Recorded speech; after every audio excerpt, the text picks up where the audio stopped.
Well, well, well. Welcome to episode 2. You made it. Sorry. In today's episode, we're going to talk about starseeds. A starseed is an alien that's chosen to forget their alien life and live a life as a human being. Apparently, this is done to not only learn lessons, Earth is often referred to as a school or a trap if you're a depressed Redditor, no shame, those are my people, but also to help humanity raise our vibrations, since starseeds are way more of a vibe than humans are. Ultimately, my fellow dipshits, we are surrounded by millions of people on Earth that are starseeds, aka aliens that chose to be here through some weird reincarnation, virtual reality, alternative life kind of vibe.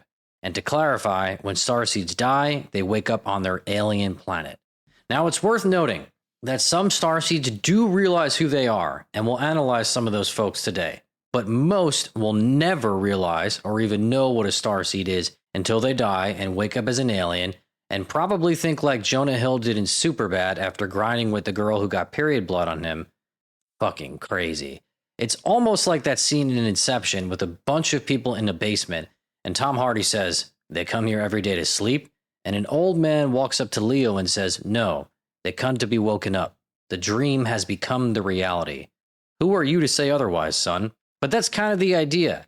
They're in it so deep they don't even remember they're an alien. That's their reality. So they experience trauma, grief, illnesses, 9-to-5 jobs, travel, diarrhea, a standard fucking human life. And when they die, they probably wake up and think, holy shit, I'm a blue alien with 37 kids living in a different galaxy. It's like the craziest virtual reality game you could ever play, so suck on that, metaverse. Here's an excerpt from the familyoftegeta.com, which is a site run by two folks named Judith and Cobamer, who claim they're Pleiadian starseeds. A Pleiadian is an extraterrestrial race, sometimes described as tall whites.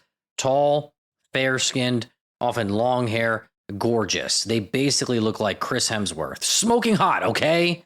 I don't know why I got frustrated. I just love Chris Hemsworth. I'm sorry.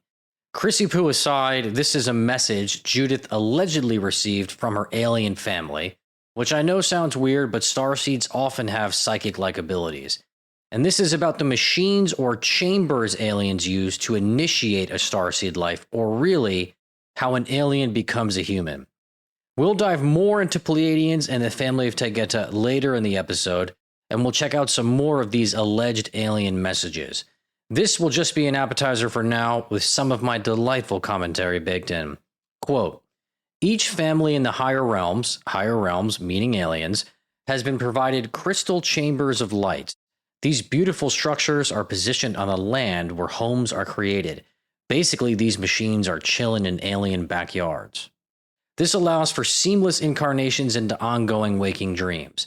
The family of Tegeta often uses the term waking dream since it's technically a virtual reality human life, if you will.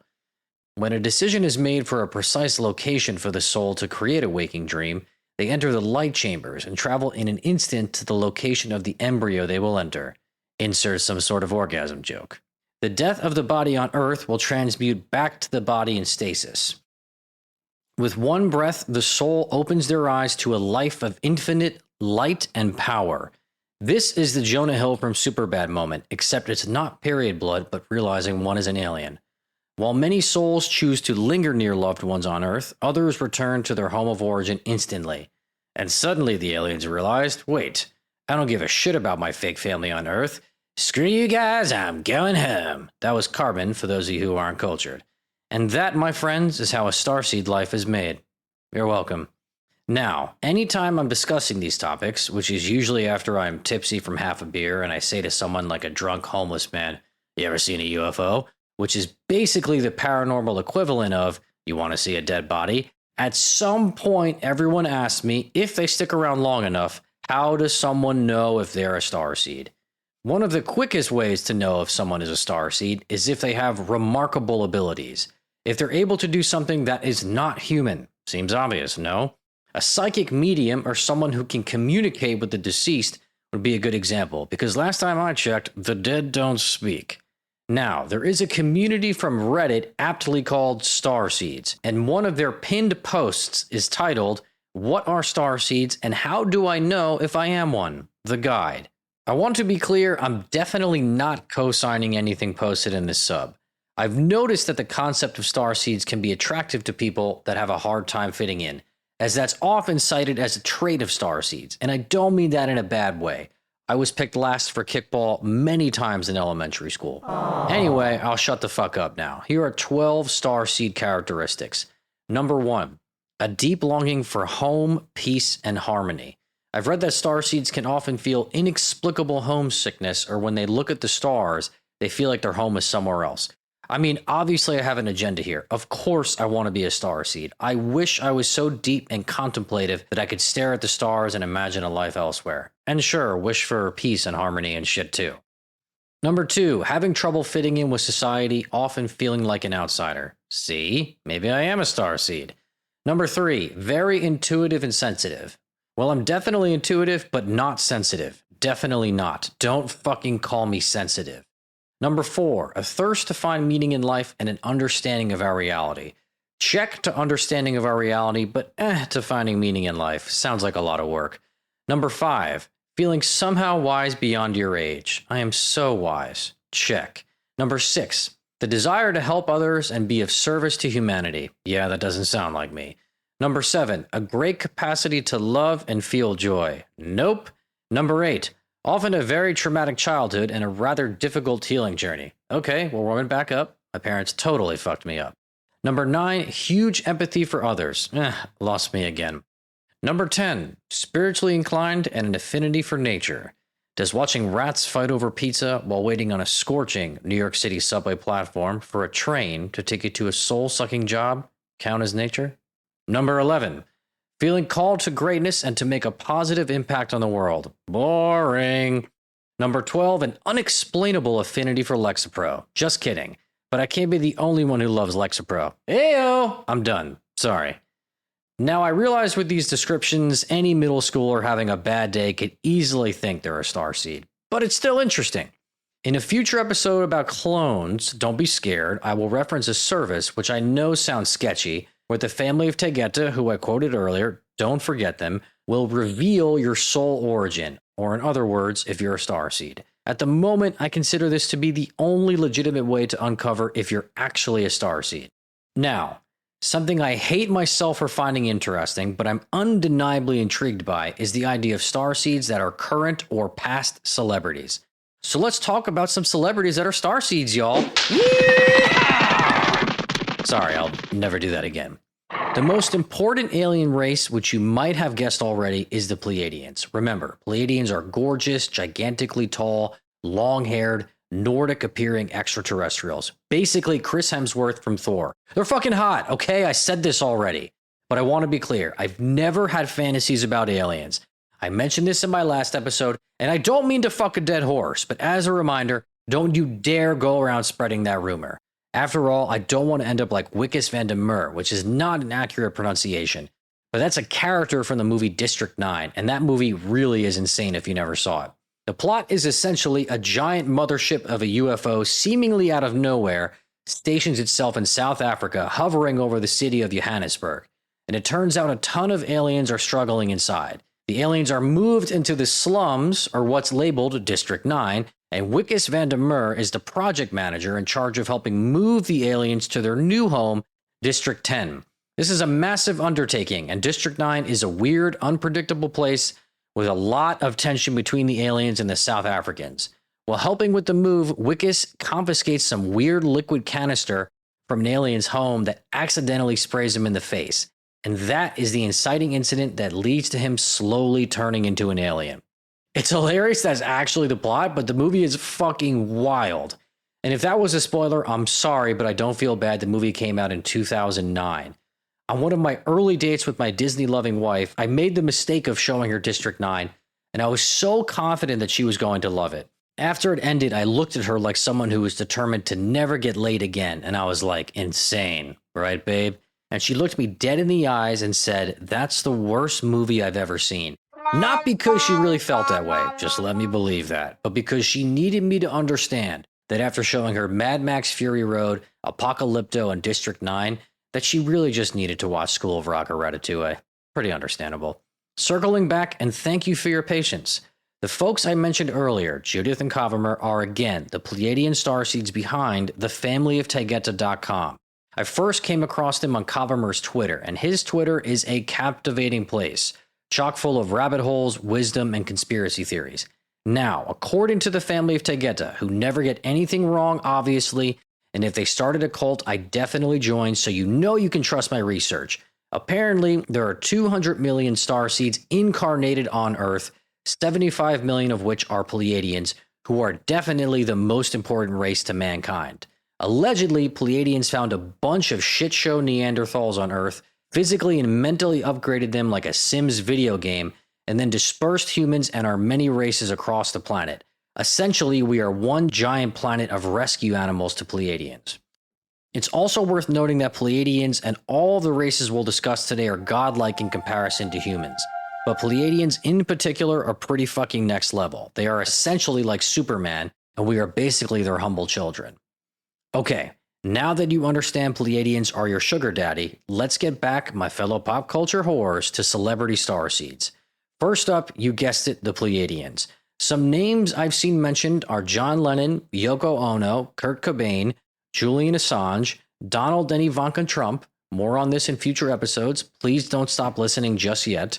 Jim Morrison, Andrea and Matteo Bocelli, Keanu Reeves, obviously, Robert Plant, Prince, Bruce Lee, Princess Diana, Martin Luther King Jr., Michael Jackson, Marilyn Monroe, John F. Kennedy, Bill Hicks, Joe Venuti, a pioneering jazz musician in case you aren't cultured like me, Jim Jordan, a U.S. congressman, and some throwbacks, Christopher Columbus, Leonardo da Vinci, George Washington, Abraham Lincoln, Joan of Arc, Alfred the Great, and I'm going to botch this pronunciation too, but for your entertainment I'll try, Pharaoh Hotep Sekhemwi, whoever the fuck that was.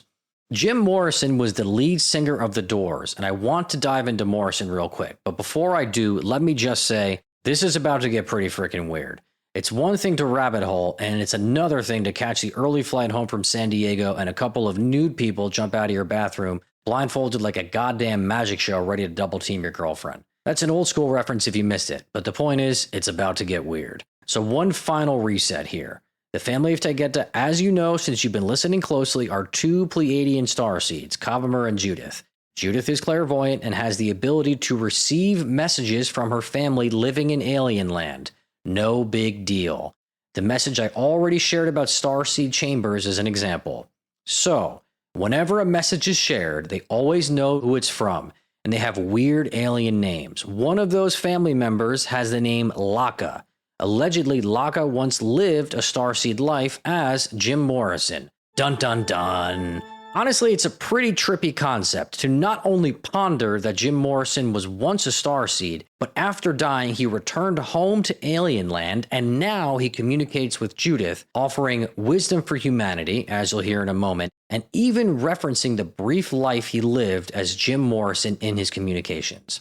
So without further ado, before we continue on to other starseed races, I will prove to you beyond a shadow of a doubt, thankfully this is a podcast so you can't dispute me, that Jim Morrison was a starseed, or basically an alien. On June 16th, 2018, a message was shared by Judith, noted as coming from Laka, and this was the first time his former identity as Jim Morrison was discussed. It briefly reads, "Beloved friends, one of my favorite incarnations was Jim Morrison. My face is much the same as what I chose for Jim. Good call, Jim was a smoke show. I will say the poet and the love of music was seen, but I did go a little wild in the story. You dog, you. We often do this as all have free will, and my plan was never to remain here for long. What a tease, but it's true. Morrison passed away at age 27. In another message, he advises on letting go of mistakes, and he references his life as Jim Morrison again. And let me note, this is part of what was so captivating about the family of Taygeta when I first found them. It wasn't just aliens are going to take over the planet or spooky conspiracy theories, which don't get me wrong, I freaking love, but lots of spiritual wisdom and profoundly inspirational messages too. Quote, each person that has arrived in any waking dream has a purpose. There are many things you do, but there is a divine assignment for you. Have you found it? It can be simple or profound. It can be noticed or hidden from others. You may create and inspire. You may have a garden and share flowers with others to bring joy. If I told my friends this was my purpose, I can't imagine how hard they roast me. You may have a passion to save all animals. You may be deeply spiritual and can understand and teach the meanings of many aspects of life. You might have been a drug addict who has changed so much that others grow stronger and are inspired just by your experience. All have a role. I tell you this so that you can totally let go of things you are still ashamed of that pull you from your destiny of light. The very acts that bring you shame can be your stepping stone to glory. Indeed, as Jim, I was deep. There he is. I was a poet and musician. The drugs had me. Damn you, cocaine. But my soul shone through. I knew I had a choice. I knew my words would linger for you.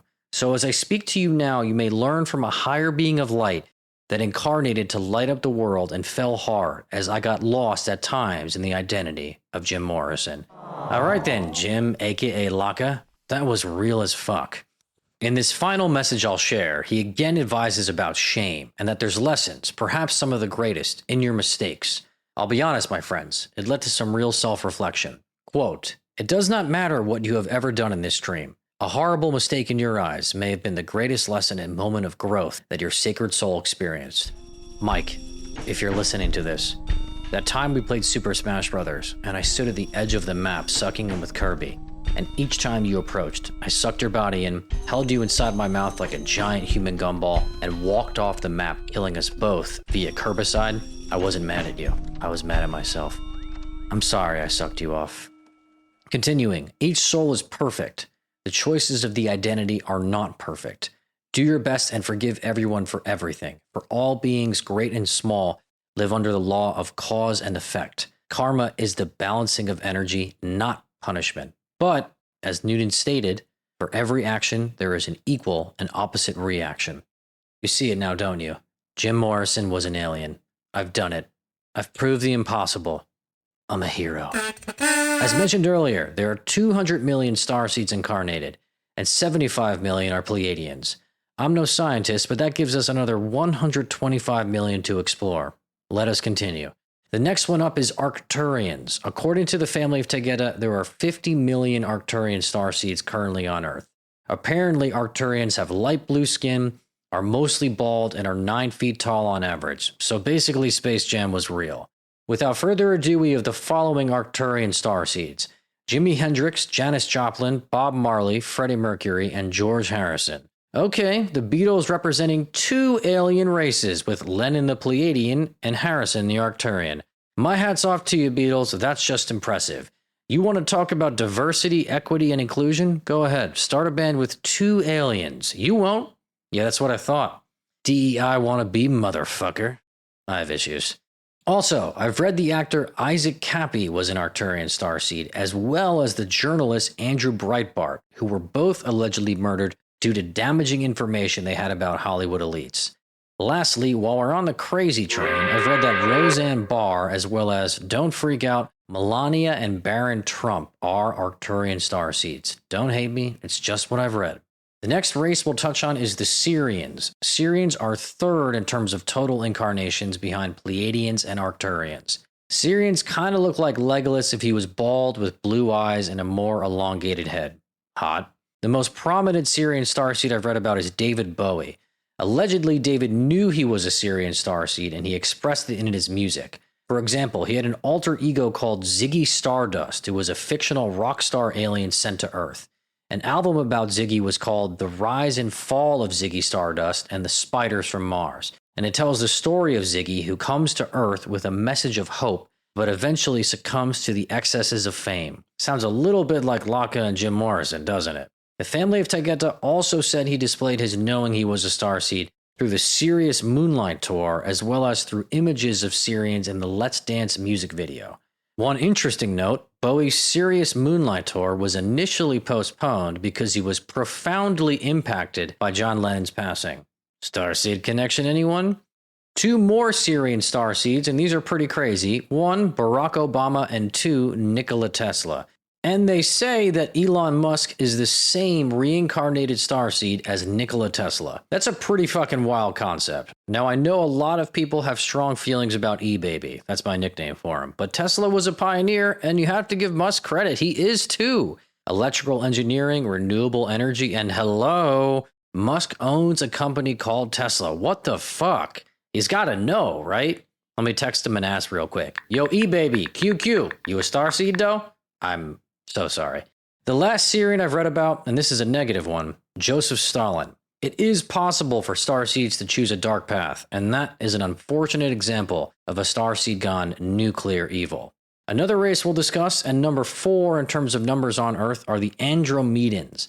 The Andromedans kind of look like a really tall, skinny, white, bald model. Now for some celebrity Andromedan starseeds, we have Elvis Presley, Yogananda, Dave Chappelle, and James O'Keefe. Apparently, Yogananda had a huge influence on George Harrison, who, if you were listening, was an Arcturian starseed. Another starseed bromance. You have to love it.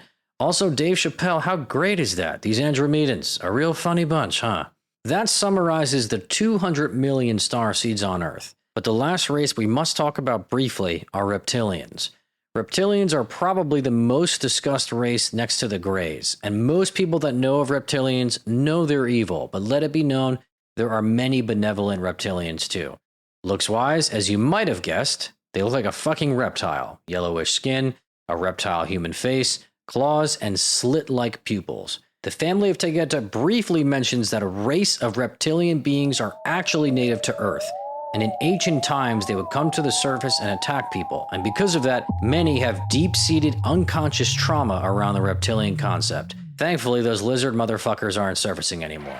Now, here is an edited message from the family of Tegeta about reptilians. Quote, both positive and negative reptilians incarnate as human beings.